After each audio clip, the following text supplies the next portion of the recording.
जब भी आरबीआई की पॉलिसी आती है, मीडिया में सिर्फ एक ही सवाल पूछा जाता है, रेपो रेट बढ़ा या फिर नहीं, या कम हुआ, जो भी है। लेकिन जो 2026 जून की पॉलिसी आई, उसकी असली कहानी जो थी ना, वो रेपो रेट की नहीं थी। असली कहानी थी कि कैसे हम रुपया को बचाएं, कैसे हम फॉरेन एक्सचेंज इंडिया में लाएं, फॉरेन इन्वेस्टर्स को अट्रैक्ट करते हुए, कैसे हम ऑयल शॉक को हैंडल करें, कैसे हम इंडिया की बैलेंस ऑफ पेमेंट पे जो प्रेशर आ रहा है उसको प्रोटेक्ट करें। ये आरबीआई वर्सेस इन्फ्लेशन की स्टोरी नहीं थी जो कि आप हमेशा देखने को मिलती है। ये RBI plus government versus global crisis की स्टोरी है। आइए आज इसको अपन समझते हैं कि किस तरह से आरबीआई ने जो पॉलिसी रेट अनाउंस किए, जो कि एक्सपेक्टेड भी था। मैंने आपको 2 दिन 3 दिन पहले की जो वीडियो थी, मतलब मॉनेटरी पॉलिसी कमेटी से पहले की जो वीडियो थी, उसमें भी मैंने आपको क्लियर कट बताया था कि आरबीआई रेपो रेट को इंक्रीज नहीं करेगा। कई सारे कारण थे उसमें डिस्कस किए थे, तो आपको अगर वो चीज समझनी है तो आप वो वीडियो देख लीजिएगा। ठीक है, सबसे पहले बात करते हैं कि इंडिया कंसर्न क्यों है, क्यों इंडिया चिंता में है। India is facing 3 simultaneous pressure, pressure 1, pressure 2 और प्रेशर 3। ये 3 प्रेशर एक साथ इंडिया फेस कर रहा है। ठीक है, जैसे वेस्ट एशिया का जो कॉन्फ्लिक्ट है वो कंटिन्यू है, मतलब उससे क्रूड ऑयल के प्राइसेस बढ़ते ही जा रहे हैं। इंडिया अपनी डिमांड का 85% ऑयल इंपोर्ट करता है, ये आपको पता ही है। क्रूड ऑयल की वजह से हमारा क्रूड ऑयल का बिल जो है वो एलिवेटेड ही है, और इंडिया का इंपोर्ट बिल भी लगातार बढ़ रहा है। मतलब इसका मतलब ये नहीं है कि India is not merely buying oil. इसका मतलब क्या है, इंडिया जो ऑयल खरीद रहा है उसके लिए डॉलर लगते हैं। तो every increase in the price in oil prices requires और increases India dollar requirement in simple sense. मतलब हर 1 रुपया आप देखोगे जो इंडिया दे रहा है वो डॉलर में दे रहा है, और जो जो प्राइस बढ़ते जा रहे हैं उससे ज्यादा डॉलर हमारे कंट्री से बाहर जा रहे हैं। क्यों मैटर करता है, क्योंकि आपको पता ही है ना, ये 4 चीजों को डायरेक्टली अफेक्ट करता है। हाई ऑयल प्राइसेस, इन्फ्लेशन हो गया, है ना, करंट अकाउंट डेफिसिट हो गया, रुपये की स्टेबिलिटी हो गई, है ना, और फिस्कल डेफिसिट हो गया। ये चारों को साइमल्टेनियसली ऑयल प्राइसेस अफेक्ट कर रहे हैं, है ना। और जो ऐसी कमोडिटी है ना, जो इकोनॉमी वाइड वाइड है पर उनका ऑयल पे इंपैक्ट नहीं है, ऐसी बहुत कम ही चीज है। अब सोचो, आप अपनी सैलरी का लगभग 5,000 रुपये पेट्रोल पे खर्च करते थे। वही सेम चीज मान लो 8,000 रुपये आपको खर्च करने पड़ रहे हैं सेम पेट्रोल के लिए। तो कहीं ना कहीं वो 3,000 रुपये आप कहीं और स्पेंड करते थे, वो कम हो गए। या फिर आप बोरो करोगे उस पैसे को, या फिर अपनी सेविंग यूज करोगे, कुछ तो करोगे, है ना। तो इंडिया के पास भी सिमिलर एडजस्टमेंट इंडिया को देखने को मिल रहा है। अब इंडिया जो इंपोर्ट करता है क्रूड ऑयल, वो कई और कंट्री से भी करता है, जैसे रशिया से भी करता है। अमेरिका ने मना किया, सैंक्शन लगाए, पर फिर भी हम करते हैं, लगातार कम ज्यादा होता रहता है ना। सऊदी अरेबिया से भी हम इंपोर्ट कर रहे हैं, इराक से भी कर रहे हैं, ठीक है, हम यूएई से भी हमारे अच्छे रिलेशन है। तो ये सारी चीजें हैं, हमने डाइवर्सिफाई किए हैं हमारे इंपोर्ट्स। बट अगर $10 भी इंक्रीज हो जाता है तो इंडिया के इंपोर्ट बिल पे काफी ज्यादा, है ना, कंसर्न्स आ जाते हैं। सेम चीज 1991 में भी हुई थी, पिछले कई वीडियो में मैंने आपको बताया भी है। पर उस टाइम इंडिया के पास फॉरेन एक्सचेंज रिजर्व्स उतने नहीं थे। सेम चीज 2022 में भी हुई, जब गैस प्राइसेस अचानक से एक्सप्लोड हो गए क्योंकि रशिया ने सप्लाई काट दी थी यूरोपियन कंट्रीज की, रशिया यूक्रेन वॉर के चलते, क्योंकि यूरोपियन कंट्रीज यूक्रेन को सपोर्ट कर रही थी। तो ठंड के टाइम गैस की बहुत ज्यादा रिक्वायरमेंट थी, हीटर एंड ऑल के चक्कर में। तो वहां पे भी लोगों को रहना भी मुश्किल हुआ और इंडस्ट्रियल प्रोडक्शन भी सफर हुआ। तो ऑयल प्राइस से हाई होने से कॉस्ट पुश इन्फ्लेशन बढ़ जाता है और एक्सटर्नल सेक्टर में वल्नरेबिलिटी आ जाती है। ठीक है, दूसरा प्रेशर समझते हैं फटाफट। एफपीआई विड्रॉज मनी, मतलब जैसे ही हमारे यहाँ या किसी भी इमर्जिंग कंट्री में क्राइसिस आती है तो फॉरेन पोर्टफोलियो इन्वेस्टर्स पैसा निकालने लग जाते हैं, क्योंकि इन्वेस्टर्स नर्वस हो जाते हैं। और ग्लोबली आप देखेंगे तो पैसा जो है वो डेवलपिंग कंट्री से और इमर्जिंग मार्केट से निकल के डेवलप कंट्री तरफ जाता है। जैसे यूएस ट्रेजरी बॉन्ड में इन्वेस्ट करना, डॉलर में एसेट्स, गोल्ड, ये सारी चीजें कहीं ना कहीं वहां पे आ जाती है। इमर्जिंग मार्केट में वो लोग पैसा लगाने से डरते हैं। रीजन सिंपल है उसका, क्योंकि जब फॉरेन कैपिटल इंडिया में कम एंटर होगी तो डॉलर का फ्लो भी कम हो जाएगा।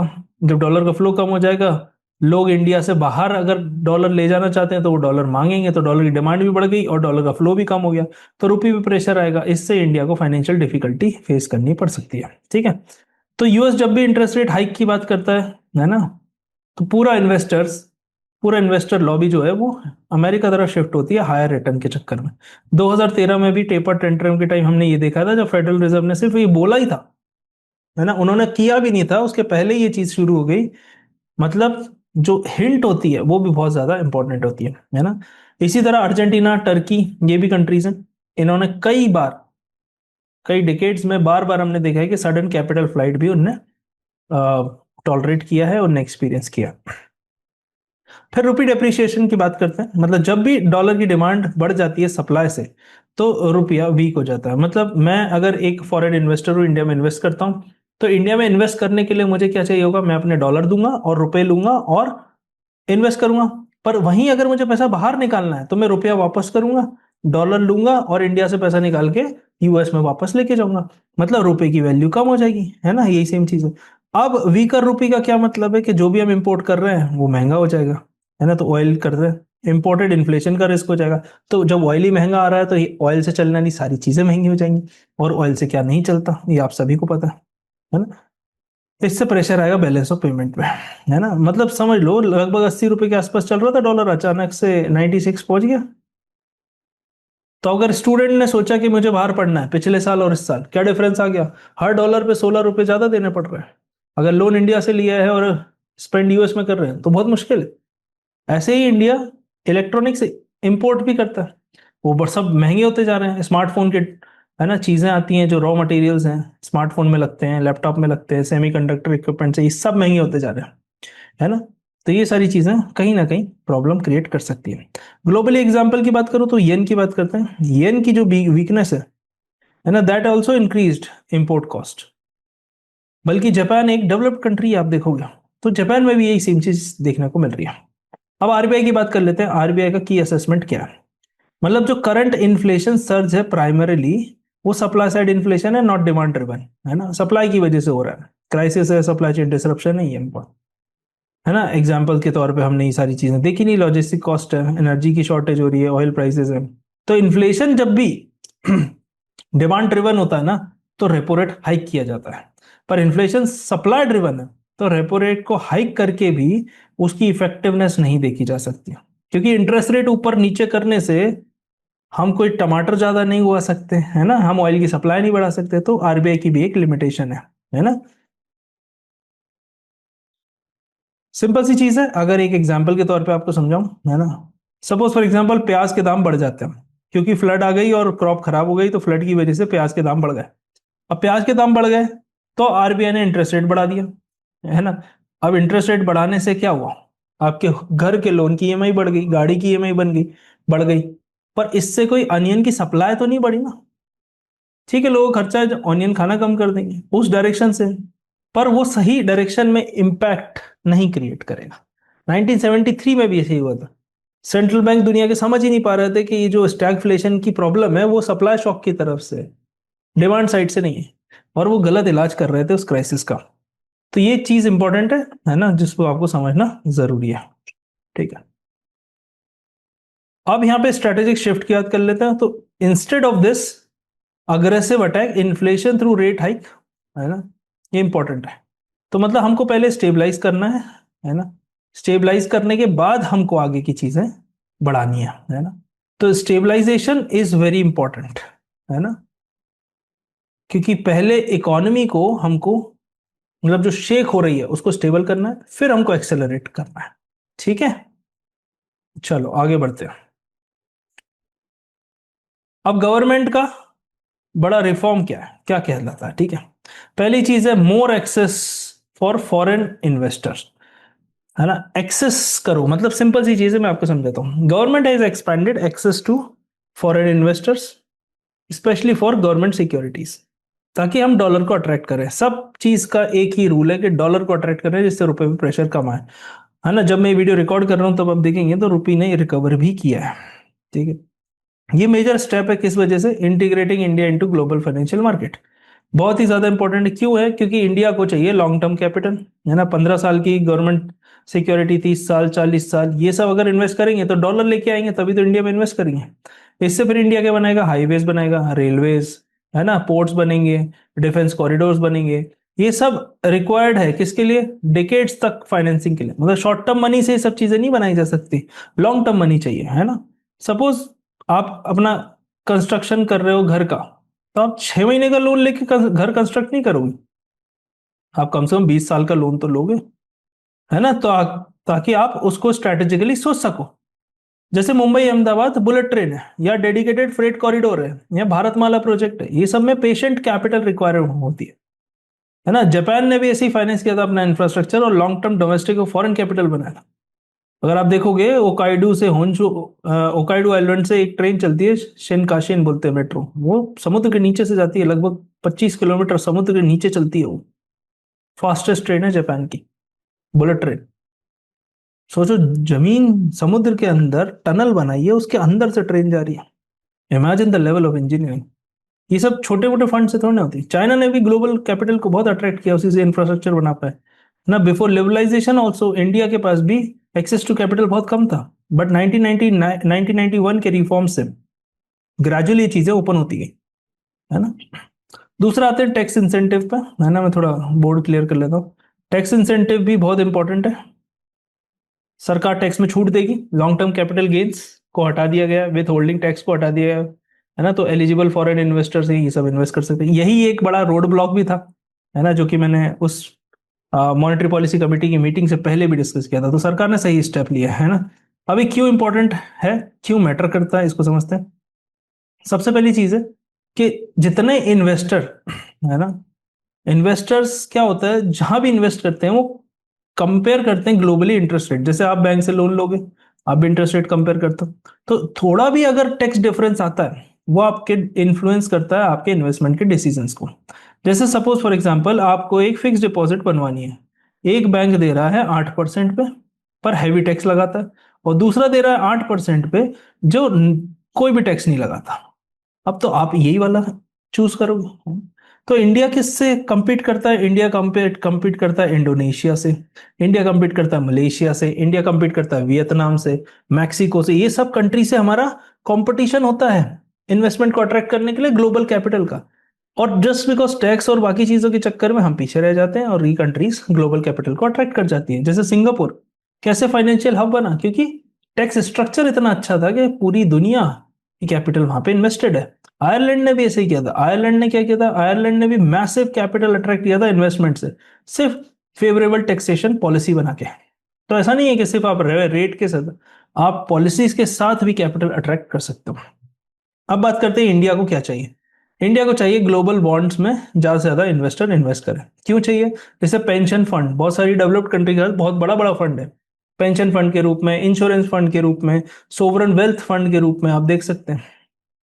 तो ये सब इन्वेस्टर्स है ना, लॉन्ग टर्म इन्वेस्टमेंट ढूंढते रहते हैं।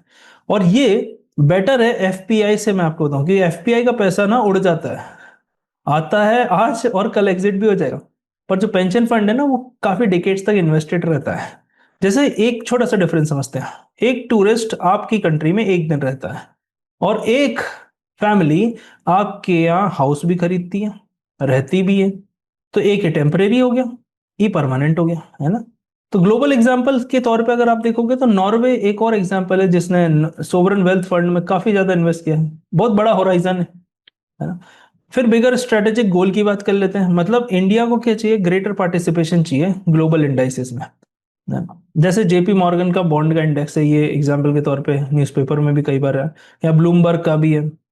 क्यों इंपॉर्टेंट है? इससे क्या होगा? स्टेबल कैपिटल फ्लोज होंगे, जो बोरोइंग कॉस्ट है वो लो रहेगी सरकार के लिए, रुपी भी स्ट्रांग होगा, क्योंकि इंडिया में इन्वेस्ट करना है तो रुपया चाहिए, डॉलर देना पड़ेगा, है ना। और डिपेंडेंसी भी कम होगी, जो मतलब हमारे वॉलेटाइल इक्विटी फ्लोज होते हैं उसके लिए, क्योंकि एफपीआई जो स्टॉक मार्केट में लगा है पैसा बाहर निकल जाए जल्दी हो सकता है ना। सिंपल सी चीज है। जैसे फॉर एग्जांपल आप कोई भी चीज सेल कर रहे हो, आप एक शॉप लेके सेल करते हो, दूसरा बंदा अमेजोन पे सेल करता है, तो अमेजोन से कस्टमर आपको आसानी से मिलेंगे ना। ये बंदे के लिए आसान हो सकता है उतना प्रॉफिट ना हो, उतना मार्जिन ना हो, बट एक प्लेटफॉर्म तो मिलेगा, है ना। तो ऐसा ही होता है, आपको ही समझना होगा। तो ये सारे बेनिफिट्स हैं जो इंडिया को मिल सकते हैं, है ना। चाइना ने भी ऐसे ही किया था। चाइना ने भी ग्रेजुअली ओपन किया था अपना बॉन्ड मार्केट, है ना, ग्लोबल कैपिटल अट्रैक्ट की थी। इंडोनेशिया की बात करूँ तो उन्होंने भी बॉन्ड मार्केट अट्रैक्ट करके फॉरेन इन्वेस्टर्स से काफी पैसा अट्रैक्ट किया था। मैक्सिको ने भी यही किया था, इंटीग्रेट किया था बहुत अच्छी तरीके से ग्लोबल मार्केट से। तो इंडिया के लिए लेसन क्या है कि India is not inventing a new model. जो चल रहा है दुनिया में उसी को आप एक प्रूवन स्ट्रेटेजी के साथ अडॉप्ट कर लो, अपने हिसाब से एडजस्ट कर लो। ठीक है, ये सारी चीजें आप पढ़ सकते हैं। अब आरबीआई का मल्टी लेयर्ड रिस्पॉन्स क्या था? सबसे पहली चीज थी ECB support, external commercial borrowing. मतलब इंडिया की जो फर्म है जो इंडिया में ऑपरेट करती हैं पर वो फॉरेन मार्केट से बोरो करती हैं। मतलब सिंपल सी चीज, रिलायंस इंडस्ट्री लिमिटेड बोरो कर रही है यूएस के किसी बैंक से, ठीक है। आरबीआई इसको सपोर्ट करेगा थ्रू कंसेशनल फॉरेक्स स्वैप। मतलब समझते हैं इसको। अब फॉरेन बोरोइंग जो है ना चीपर रहती है, मतलब बाहर पे इंटरेस्ट रेट्स उतने हाई नहीं होते जितने इंडिया में होते हैं, ठीक है। तो इनको सबसे पहले सिंपल सी चीज है कि अगर मान लीजिए एक बैंक आपको ऑफर करता है 10% के लोन पे और दूसरा बैंक करता है 6% के लोन पे, आप बताओ नेचुरली किसके पास जाओगे? इसके पास जाओगे। तो कंपनीज भी ऐसे ही है ना बिहेव करती हैं। अब इसमें जो एक ही शहर में एक ही देश में तो ठीक है, पर जब एक्सचेंज रेट आता है तो भी और कैलकुलेशन थोड़ी कॉम्प्लेक्स हो जाती है। तो इंडिया को इंफ्रास्ट्रक्चर फंड है ना, पीएसयूज बोरो कर सकते हैं अब्रॉड से। एक्सटर्नल कमर्शियल बोरोइंग्स जो है वो प्राइवेट कंपनीज के लिए रहती है। रिस्क इसमें एक ही बड़ा होता है, वो होता है रुपये का डेप्रिसिएशन, है ना। लोन लिया था मान लो 6 साल पहले, तब रुपये की वैल्यू 70 के आसपास थी, आज 100 है। मतलब पर डॉलर पे आपको 30 रुपए एक्स्ट्रा देनी पड़ेगी। तो रीपेमेंट एक्सपेंसिव हो जाती है रुपये डेप्रिशिएट होने। अब आरबीआई कैसे हेल्प करता है? फॉरेक्स स्वैप से। फॉरेक्स स्वैप में क्या होता है? करेंसी की जो रिस्क है वो कम हो जाती है। मतलब इट्स लाइक बाइंग इंश्योरेंस। जब आप अब्रॉड ट्रेवल करते हो तो आप इंश्योरेंस जरूर खरीदते हो, क्योंकि दूसरी कंट्री में बीमार पड़ गए तो क्या होगा, ठीक है। फिर दूसरा आ जाता है एफसीएनआर, है ना। एफसीएनआर क्या है? Foreign currency non resident deposit, NRI का पैसा। एनआरआई इन्वेस्ट करते हैं इंडिया में। क्यों इंपॉर्टेंट है? क्योंकि इंडिया को फॉरेन करेंसी मिल जाती है बिना किसी एसेट को सेल किए, बिना किसी प्रोडक्ट को सेल किए, है ना। 2013 में भी जब टेपर टेंट्रम आया था तब भी एनआरआई ने बचाया था लगभग 35 से 40 बिलियन का अभी पोटेंशियल फ्लो इन्वेस्टेड है। उस टाइम भी 26 बिलियन था 2013 में जो एनआरआई ने दिए थे, जिससे इंडियन इकोनॉमी रिकवर हो पाई थी, है ना। एनआरआई का सिंपल पैसा है कि आपका कोई फैमिली मेंबर बाहर रहता है, वो पैसे भेजता है आपको डिफिकल्ट टाइम्स में। ऐसे ही एनआरआई भी, है ना, सेम रोल करते हैं। So why NRI deposit powerful, इसको समझते हैं। इंडिया के बहुत सारे लोग गल्फ में भी हैं, है ना, यूएस में भी हैं, यूरोप में भी हैं, है ना। फिलीपींस भी एक ऐसी कंट्री है, चाइना भी ऐसी कंट्री है जो अपने काफी सारा डायस्पोरा है, मतलब पूरे दुनिया में उनके लोग फैले हुए हैं। अब इसका पावरफुल होने का क्या है? सबसे पहली चीज तो हम जो इंडियंस हैं वो 35+ मिलियन इंडियंस हैं वर्ल्ड वाइड।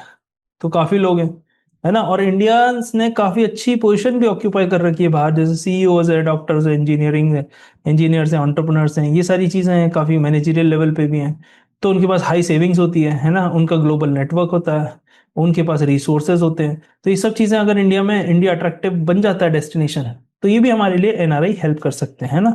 1998 में रिसर्जेंट बॉन्ड्स थे, है ना, 4.2 बिलियन के आसपास। 2000 में इंडियन मिलेनियम डिपॉजिट था और 2013 में एफसीएनआर था।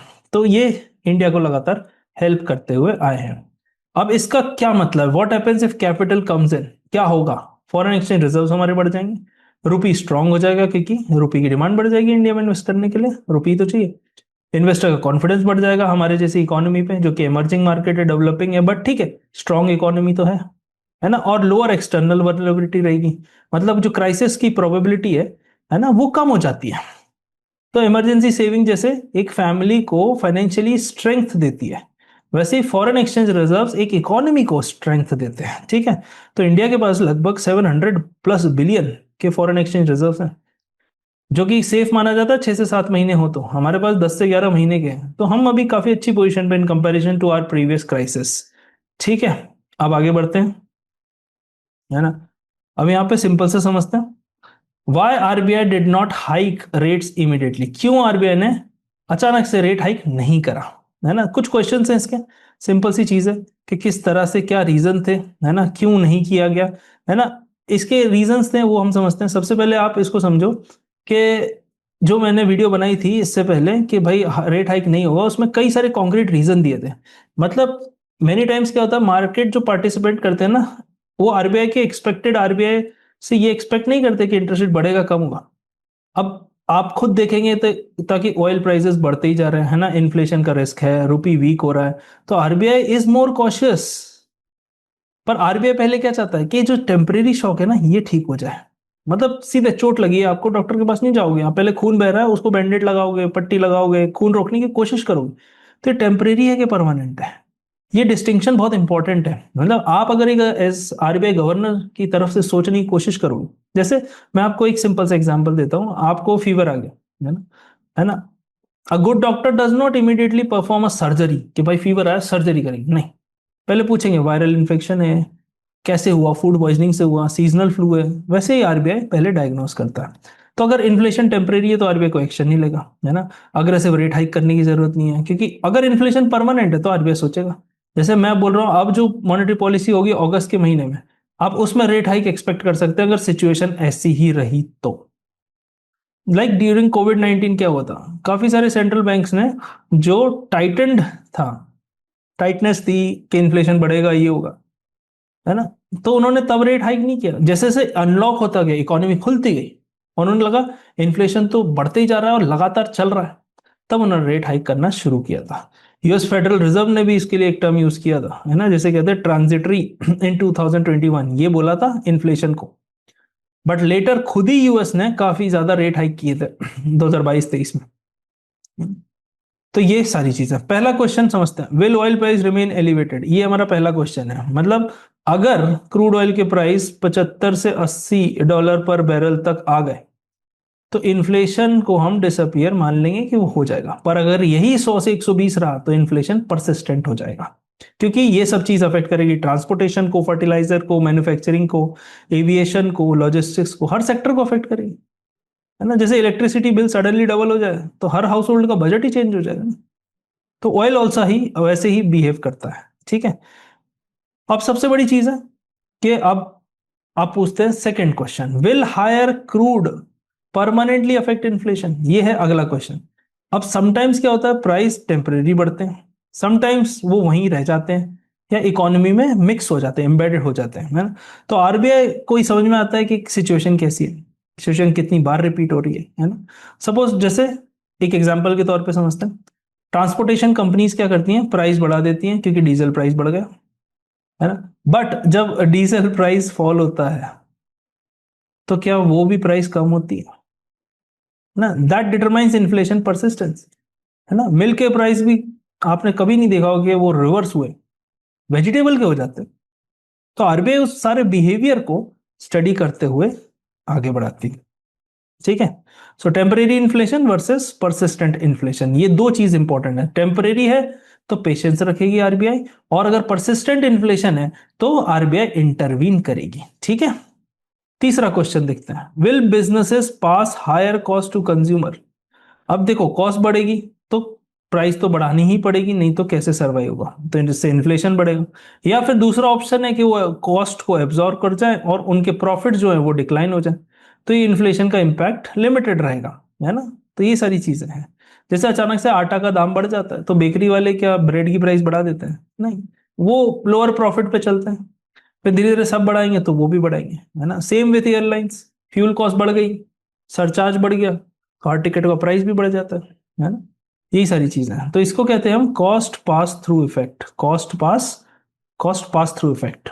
क्वेश्चन 4 देखते हैं, will a weaker monsoon create food inflation, ये भी एक कहानी है कि इस बार माना जा रहा है कि एलनीनो का ईयर है और मानसून कम होगा, कमजोर रहेगा, है ना। तो पर इंडिया हाईली सेंसिटिव है मानसून की परफॉर्मेंस से, दो चीजों की वजह से, एग्रीकल्चर, और एग्रीकल्चर की बहुत सारी कमोडिटी इंडस्ट्री का रॉ मटेरियल होती है, और इंडस्ट्री इन रिटर्न, है ना, रूरल एरियाज में अपने प्रोडक्ट भी सेल करती है, तो पूरी इकोनॉमी के लिए बहुत इंपॉर्टेंट है। तो फूड इन्फ्लेशन जो है ना वो अभी भी ओवरऑल इन्फ्लेशन को काफी ज्यादा इफेक्ट करता है। क्यों है, क्योंकि एग्रीकल्चर का इफेक्ट फूड प्राइसेस पे भी आता है ना, रूरल इनकम पे भी आता है, रूरल की डिमांड पे भी आता है ना। जैसे अगर रेनफॉल कम हुआ, है ना, बारिश कम हुई तो वेजिटेबल की सप्लाई भी कम हो जाएगी, है ना, इससे प्राइसेस मंडी में बढ़ जाएंगे और हर हाउस होल्ड पे उसका इफेक्ट दिखेगा आपको। तो इंडिया का एग्जांपल लेते हैं, हिस्टोरिकली आपने देखा जब जब वीक मॉनसून आया तो पल्सेस का प्राइस बढ़ गया, है ना, वेजिटेबल का प्राइस बढ़ गया, और इसी तरह फूड इन्फ्लेशन भी बढ़ गया। अब आरबीआई ने आईएमडी के फोरकास्ट को भी अच्छे से मॉनिटर किया है, क्या आईएमडी क्या फोरकास्ट कर रहा है, क्या हमारा रिजर्वॉयर्स का लेवल है ना, क्या हमारा सोइंग पैटर्न है, before making this inflation projections, ठीक है। अब बात करते हैं व्हाट मार्केट्स एक्सपेक्ट, मार्केट ने क्या एक्सपेक्ट किया, है ना। करंट एक्सपेक्टेशन क्या है? Markets currently expect rate hike cycle में बिगिन फ्रॉम अगस्त। आप देख सकते हैं। आप भी अपना ओपिनियन जरूर अपने कमेंट सेक्शन में बताइएगा कि जो भी चीज मैं यहाँ पे बोल रहा हूँ उसमें आपका क्या सोचना है, क्योंकि as a new economist, as aspiring economist, आपको इकोनॉमी की सिचुएशन समझ में आनी चाहिए और उसको लेके एक ओपिनियन फॉर्म करना आना चाहिए। तो मार्केट ने ये एक्सपेक्ट किया था कि स्टेटस को तो होगा, बट टाइटनिंग की आगे पॉसिबिलिटी है। पोटेंशियल टाइटनिंग क्या है? 75 से 100 बेसिस पॉइंट, मतलब 0.75 से 1% तक बढ़ सकता है अगर इन्फ्लेशन एलिवेटेड रहा, मतलब इतने ही हाई लेवल पे इन्फ्लेशन रहा। पर उसके उस तक पहुंचने के लिए हमें और डेटा चाहिए, है ना। जैसे फॉर एग्जांपल मैं आपसे बोलूं 10 लाख रुपए इन्वेस्ट करना है, आप बोलोगे मुझे थोड़ी और इन्फॉर्मेशन है, मैं एक दिन में ये डिसीजन नहीं ले सकता, एक न्यूज के बेसिस पे डिसीजन नहीं ले सकता कि ये कंपनी अच्छी है, इसके मैंने शेयर खरीद लिए तो 10 लाख से मेरा रिटर्न अच्छा होगा। तो सेंट्रल बैंक भी डेटा ड्रिवन डिसीजन लेता है, ना कि इमोशनल ड्रिवन, है ना। ये माना जा रहा है कि इतना तक ये इसकी रहने के चांसेस हैं। तो आप देख सकते हैं वो जो होगा तब देखेंगे, मतलब अगर इतना बढ़ता है तो आपके लोन ईएमआई सब पे लगभग 1% का तो इंक्रीज आपको दिखेगा। अब ईएमआई बढ़ती नहीं है, आपने देखा होगा कई लोन में ईएमआई का अमाउंट नहीं बढ़ता, पर लोन का टेन्योर वो एडजस्ट कर देते हैं उस हिसाब से, ठीक है ना। बिजनेस पे भी इंपैक्ट आएगा, क्योंकि जो बिजनेसेस लोन्स पे चलते हैं, वर्किंग कैपिटल के लिए लोन उठाते हैं, है ना, वो भी कॉस्ट बढ़ जाएगी उनकी।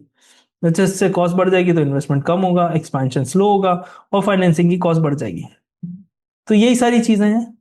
पर इंडिया का जो रियल एडवांटेज है वो कहाँ है? अभी भी स्ट्रॉन्ग जीडीपी है, फॉरेन एक्सचेंज हमारे पास अभी भी 650 से 700 बिलियन की रेंज में है, जो हमको एक बफर अच्छा देते हैं, है ना। फिर हमारा बैंकिंग सिस्टम बहुत स्ट्रांग है, एनपीए कम है हमारे, कैपिटल एडिक्वेसी बहुत है, सीएआर जो उससे हम बोलते हैं, है ना। तो काफी स्टेबिलिटी है बैंकिंग सेक्टर में भी, है ना। उसके बाद स्ट्रांग डोमेस्टिक डिमांड है, चाहे कुछ भी हो जाए, आप देखो फेस्टिव सीजन के टाइम इकोनॉमी ग्रो कर जाती है। तो एंटायरली हम एक्सपोर्ट पे भी डिपेंडेंट नहीं है, एंटायरली हम इंपोर्ट पे भी डिपेंडेंट नहीं है, और लार्ज डोमेस्टिक कंजम्पशन जो है वो काफी स्पीड में हमको, है ना, कंजम्पशन और इन्वेस्टमेंट उतना ना भी हो पर कंजम्पशन की वजह से इकोनॉमी ग्रो कर जाती है। फिर डीपनिंग बॉन्ड मार्केट, तो इंडिया भी बॉन्ड मार्केट को ग्रेजुअली इंटीग्रेट कर रहा है। तो जो डिपेंडेंसी है ना बैंकिंग के फाइनेंस अलोन की, वो भी नहीं रही है। तो कहीं ना कहीं आप देखो जो जून 2026 की पॉलिसी है ना, वो फंडामेंटली सिर्फ रेपो के बारे में नहीं थी। आप देखो मैंने कितनी सारी चीजें आपको बताई, ये थी रुपये को प्रोटेक्ट करने के लिए, कैपिटल फ्लोज को मैनेज करने के लिए, फॉरेन एक्सचेंज बिल्ड करने के लिए, है ना, पोटेंशियल ग्रोथ की बात करने के लिए, और सबसे ज्यादा इंपॉर्टेंट क्या है? टाइम बाय करने के लिए। तो कोई भी डिसीजन लेने से पहले टाइम मिल गया, है ना। तो ये माइंडसेट बता रहा है कि अब इंडियन इकोनॉमी एक मेच्योर इकोनॉमी है ना। हम रिएक्ट नहीं कर रहे हैं इमोशनली कि भाई ये शौक आया इसके लिए। इंडिया अब फोरकास्ट कर रहा है कि कैसे हम रेजिलियंस कर रहे हैं, कैसे हम प्रिपेयर्ड रहे, कैसे हम स्ट्रेटेजिक फ्लेक्सिबिलिटी रहे। यही डिफरेंस है एक वल्नरेबल इकोनॉमी और एक इमर्जिंग इकोनॉमिक पावर में, ठीक है। तो इसको आप देख लीजिएगा, उसमें भी वही चीजें लिखी हैं। कल फिर मिलते हैं, डोंट फॉरगेट टू सब्सक्राइब। अपना आप अपना ओपिनियन आरबीआई के बारे में बताइएगा कि क्या सही डिसीजन रहा आरबीआई का या नहीं रहा। कल फिर मिलते हैं डेली 8 बजे, है ना, 8 PM एवरी डे। कल एक और नया टॉपिक लेके आऊंगा, तब तक के लिए थैंक यू, जय हिंद।